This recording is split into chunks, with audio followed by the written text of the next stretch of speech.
social selling through LinkedIn and leveraging a community, basically.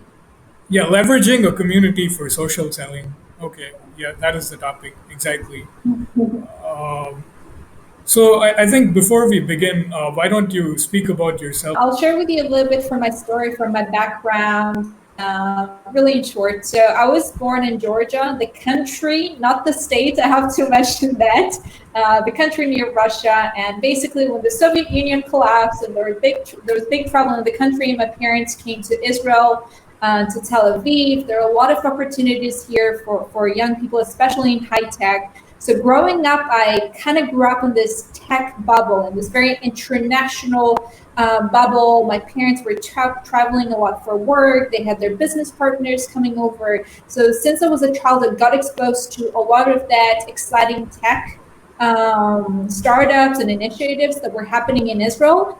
And I also decided I wanted to pick up languages. So I speak 7 languages today, and this became such a lifelong passion in my personal life and at work that I really owe it to my family.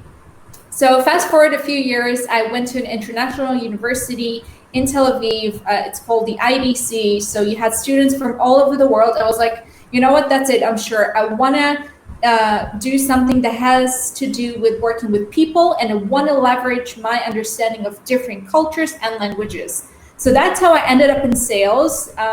So I've already worked in a few companies as an account executive, mostly in big corporates, including the biggest telco company in Israel in their B2B department. Live Person, which you may be familiar with. It's like AI chatbots, American company. Yeah, okay, I know them. Oh, I think you're muted. No, And yeah, the latest company that I've been working for is Site, that do visual AI and mostly serve retail and fashion companies. And actually, for the past few months, I've decided to leave my amazing journey at Site in order to focus full time on a few personal projects of mine that I've been thinking about for a long time. So one of them, Suraj, is around social selling on LinkedIn, leveraging community building to drive more organic sales.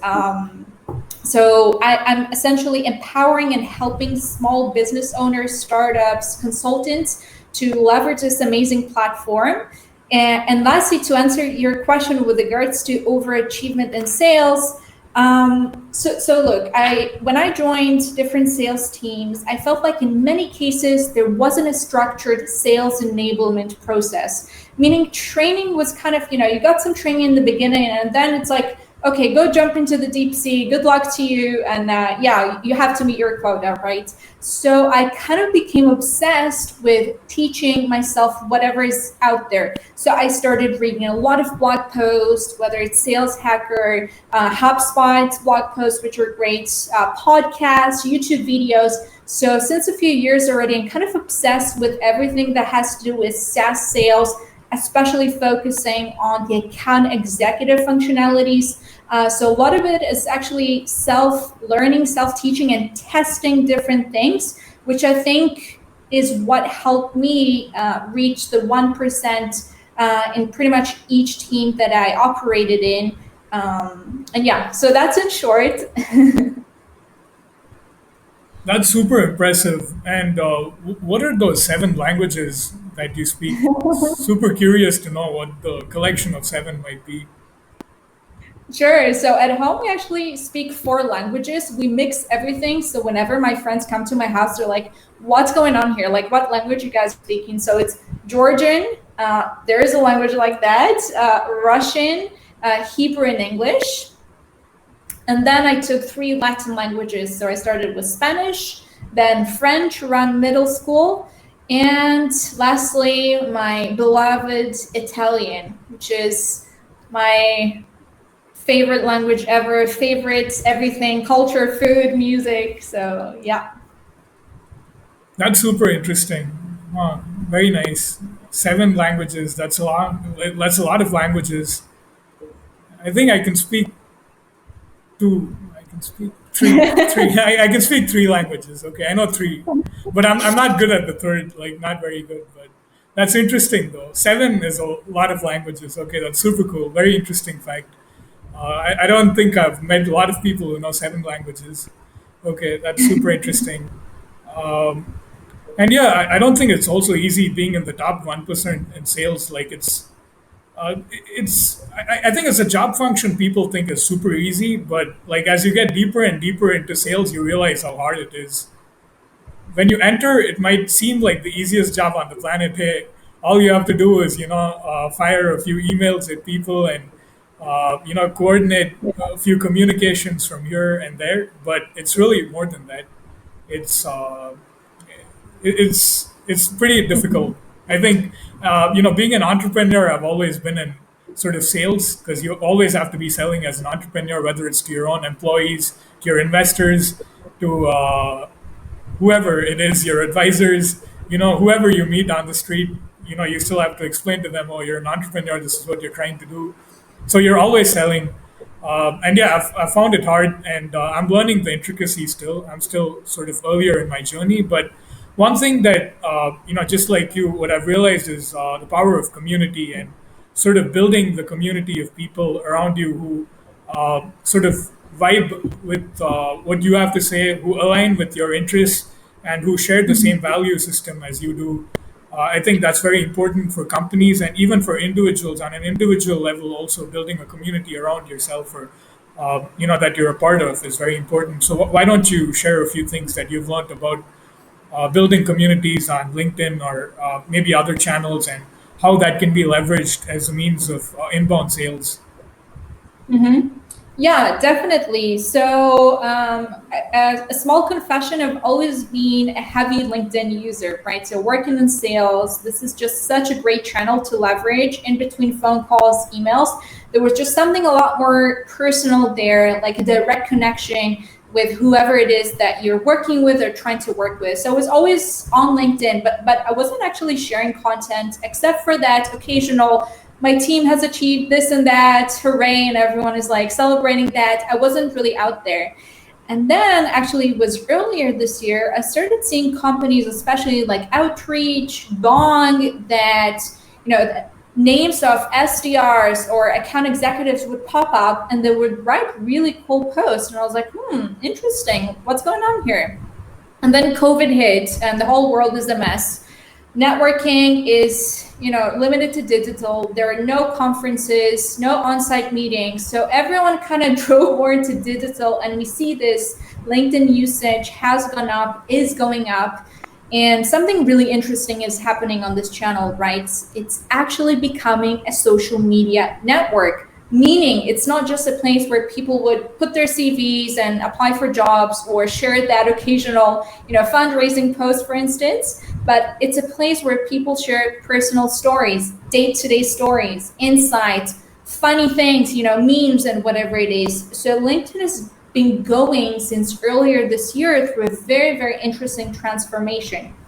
So when I saw that, started following all sorts of, let's call them LinkedIn influencers, I started seeing the opportunity that there is. And let me share with you some numbers. So there are around 600 million LinkedIn profiles today, right? So this is a pretty large base of users. Now, of course, not all of them are monthly active users, but 60 million of those 600 million are senior level influencers.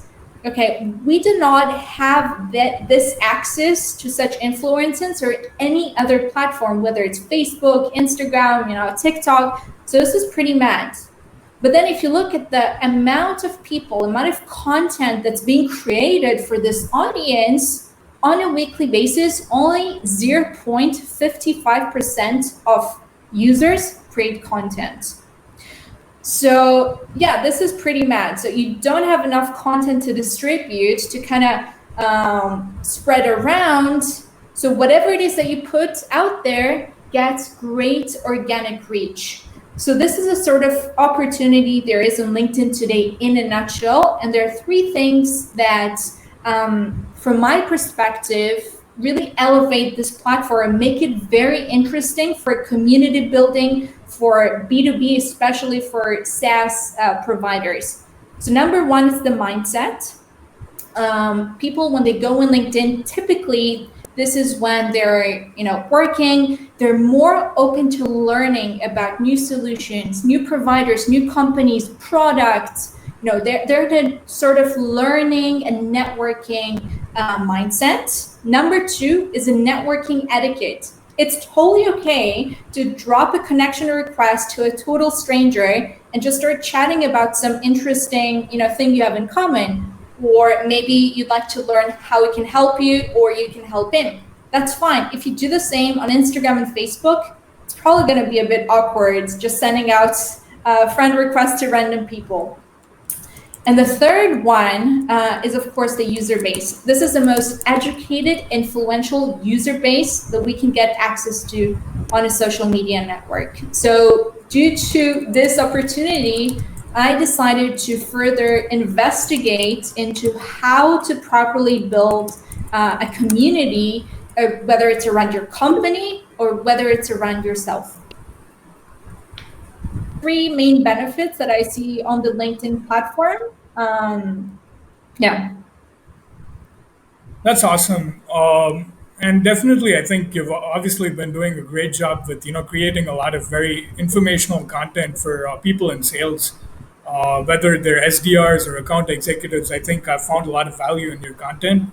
One thing, however, that I found tricky with LinkedIn, you said even though there's only like 0.55% of people actually creating content, LinkedIn still limits your reach so much. Like, I don't know what it is with the algorithm, but you don't nearly get as many views as you'd like. My best performing post maybe would get like what 5,000 to 6,000 views, and I have like 5,000 people who are on my LinkedIn, but that's the extent of what I can achieve right now. But why why is it not like a multiple? For instance, you put something on like dumb channels like TikTok, and like a million people or like 5 million people will watch it. But why is it so restrictive on LinkedIn? Like, why only like 5,000? Why not, if I have 5,000 followers, I want it to reach like 50,000 or something like that. Right. So it's a very interesting question, and I think we can first look at what happened on Instagram, for instance. So on Instagram, a few years ago, I had a few friends that started a fashion blog. So they started uploading content, and the organic reach was massive, was insane.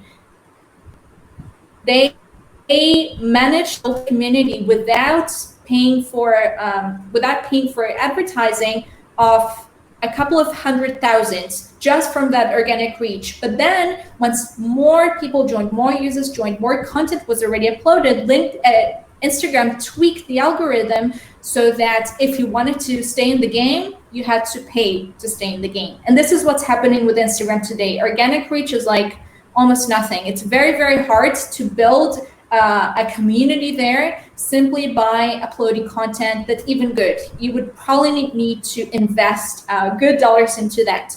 The same happened with Facebook, by the way. So with every social media network, there is a sort of timeline. In the beginning, those early adopters that recognize the opportunity, start uploading content, organic reach, boom, everyone else joins. It costs money to stay in the game. And we see this in TikTok today, by the way. In TikTok, the organic reach is insane. Like, I put out some video there, like something very silly, and boom, 50,000 views just from that. And people have millions of views.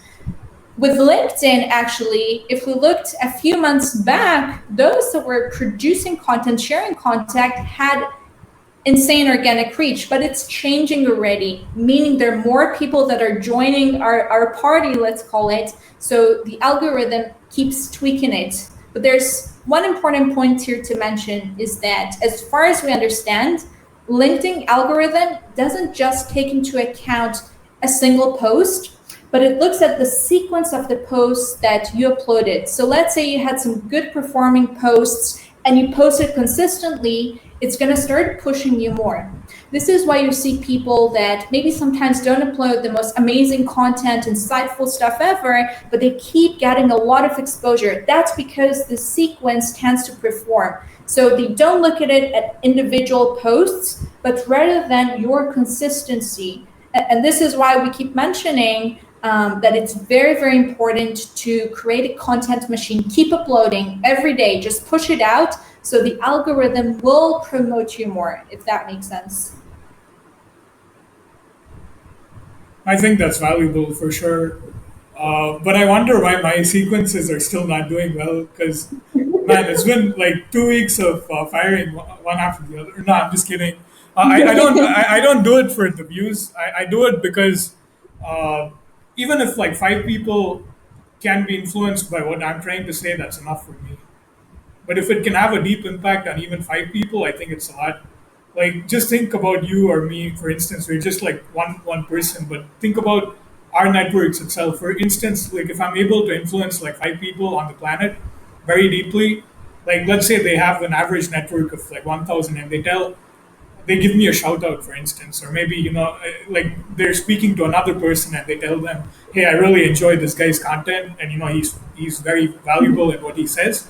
That's good enough for me because I know like word gets out, and then more people get to know about you. It's always the power of network. So even one person is very important. So it's fine. I'm not really looking at the numbers. I think whoever is vibing with my content, that's good enough. And I think that's the whole point of a community, right? Even if it's not the largest community, like you don't have like a gazillion people in that community, it's still valuable. Like even if there's like 10 people, but the activity level is very high, which I think is a better metric than the total number of people in the community. If you view the engagement and how they're interacting in terms of commenting, and not just commenting, but what significance those comments have to further discussion. I think that's a better metric to measuring a community than how many people we have. Because I've seen pages on LinkedIn that have like 20,000 followers, but nobody really cares about them. And then you have these much smaller pages like with what 200, 300 like followers, but very high engagement. Like there'll be 10 comments and like 20 or 30 likes, which means like 10% of the people in the community are actively plugged in every time you post. So I think that's valuable. Total activity level, I think, is a very good measure for a community. And I think some things cannot really be measured in a community. For instance, how much of a belonging members of the community feel with that community. Because any person like you, for instance, probably Rosie, you're part of what like 10 or 15 different communities on different channels like Facebook, Instagram, like LinkedIn. Probably there's many groups, company pages that you like. If you count all of these together, you're probably plugged into, I don't know, probably even more than 100. I don't know how active you are, but I'm sure I'm part of at least 100 or 200 of these communities, groups, company pages, etc. But which ones do I really care about? It's the ones where I'm deriving the maximum benefit or value from, where the interactions are intelligent, where I can ask a question to the community members and I can get good feedback that helps me in some way, or it's a place where I can go to for some sort of help. So that's what makes a good community in my I would say like my way of thinking. It's not how many people, but it's how valuable you are to those people who are part of it. Yeah, Suraj, I was listening to what you're saying. I was like constantly nodding. Yes, exactly, exactly. The quality of your community, the level of deep engagement, I think is much more important than just having a very, viral couple of successes, right? Like one-off posts. Like nobody remembers a singer that had one good pop song and then disappeared, right? It's about that consistent value, consistent community building. And there's no hack for that, by the way. There is no hack. Yes, there are little shortcuts sometimes that you can use, like growth hacking, in order to gain more exposure, more visibility, but there is no substitute to that consistent community building that takes time, and takes, let's call it a lot of consistent value given to your community. And at the end of the day, it all depends on what your goals are, right? So some of the LinkedIn influencers that I know are all about promoting their career, right? They want to get better opportunities, career opportunities. Some of them, by the way, are account executives. They actually want to increase their pipeline and generate more meetings and revenue. So it all ties down to what you are trying to achieve. So you don't need to compare yourself as Suraj to another active LinkedIn member, but focus on what you're trying to achieve and then find the sort of KPIs that align with what you're trying to do. So I think it's important to keep in mind and keep true to what we want to achieve, and build a process around that. Again, a process that takes time, takes energy, takes patience, and there's no quick fix around that. That makes sense. I think this is the part that a lot of startups would hate. There are no quick fixes. There is no way to hack.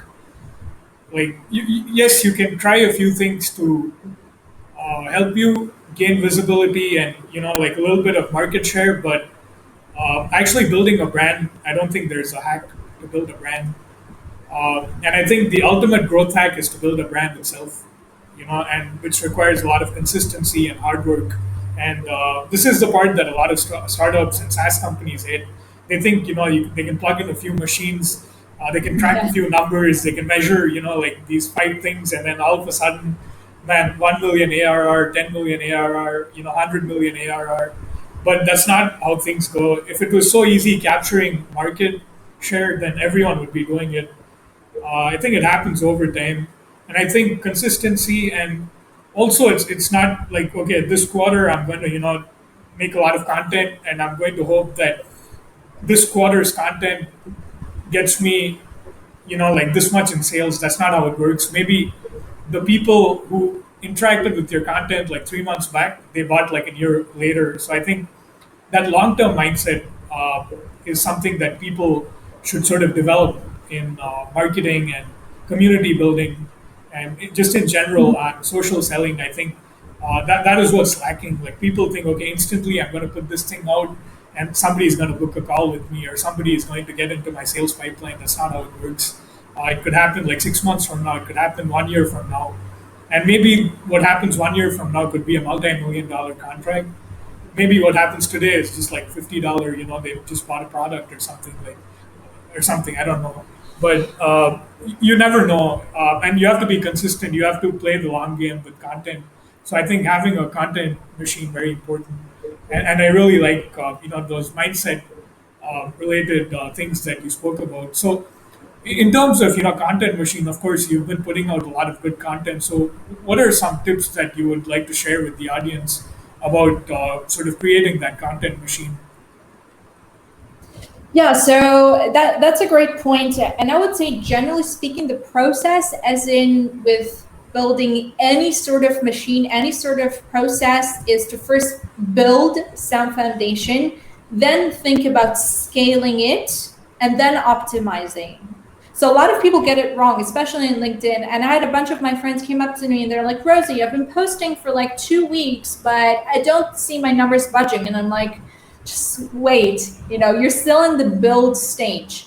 So in the build stage, it's very important, and I would say this is my tip, to try different things, to try and explore different types of content, formats, voice, style, whatever it is. Just give yourself the sort of carte blanche, as they say, to play around with different types of content. Don't focus too much on finding that one thing that will crack the LinkedIn algorithm. That's going to be in the optimization part. You're not there yet. You're just building yourself. You're testing around. You're playing around. You're seeing what other people are doing on LinkedIn, and you're in this sort of learning period. So I would say don't focus at the initial stage, the first few months, on seeing amazing numbers, because this is not how the process works, and this is not how the algorithm works, right? We need that sequence, that consistency for the algorithms to start pushing us to a wider crowd. So testing around. I would also say that, unlike what some people think, LinkedIn is not just about providing insight, value, or dry professional advice, it has become a real social media network. So I would say whatever your content niche is going to be, make sure to include some personal angle. People don't just want to get tips or how-tos from a person they don't know anything about, but they want to get to know you. So at the end of the day, the brand, even of your company, it's you. You are their face. And just to give you an example of one lady that's doing it magnificently, I don't know how she started this. I have to find out. But Sarah Brazier from Gong, I don't know if you've seen her post. So she was an SDR at Gong, and now she's an account executive. And she started posting personal blunders from her day-to-day sales experience, like really funny stuff, VPs of other companies shouting at her for cold calling. It's really funny. Every time I would read her post, I would get a warm, fuzzy feeling inside. And I was like, oh my God, this is lovely. And no wonder her post gets tens of thousands of likes and shares and engagements. And it's no surprise. So again, whatever content you're going to put out there, make sure to put yourself out there. Then that's a price you have to pay. You have to be a bit more vulnerable and humanize yourself and show your perspective, and just risk people making fun of you, and whatever it is, it doesn't matter. Just be your authentic self and don't try to be this perfect, amazing professional, because that's boring. Yeah, I agree. Couldn't have agreed more. I think this is what's lacking. Like everyone's trying to sound perfect. Okay, this is how you do all these things, and this is how you get all these results. But nobody is talking about all those experiments that failed. And yeah, as you said, like being vulnerable, showing your human side, I think that's very important in building an authentic brand and an authentic community. Because I think like a community built on perfection is not a real community. It's just a lot of people pretending to be supernatural, and it's not a community that will come to your help if you need help. So actually showing your, like your mistakes, showing your failures, and being vulnerable will actually draw people who can actually help, or who will help you if you ever need help. And I think it's more natural and human. I 100% agree, and I think you brought some great points. So I think, just to usually as I conclude these podcasts, I have a rapid fire round where I ask people like funny questions which you have to answer very quickly. Okay, I'm ready. So are you ready? Yes. Cool. First question. What's your favorite dish? Oh, pizza, not original. Okay, I knew you were going to say something Italian because you mentioned that. Number two, if you were to start a company, I guess you're already doing something entrepreneurially, but let's say you were to start a SaaS software company, what niche of product would you choose? So if it has to be SaaS, it would probably be around, interesting, I run copywriting actually, and creative copy, which is the opposite of what a lot of SaaS companies are focusing on today, which is automation. Makes sense. Next question for you is, who's your business idol? Okay, so it's a bit controversial, but it's probably Gary Vee. I don't think that's controversial. In fact, I got the same answer from the last podcast guest as well. I think everyone's going for Gary Vaynerchuk. Like, at least I think I'm trying, like as Gary Vee says, I'm trying the same people who like him.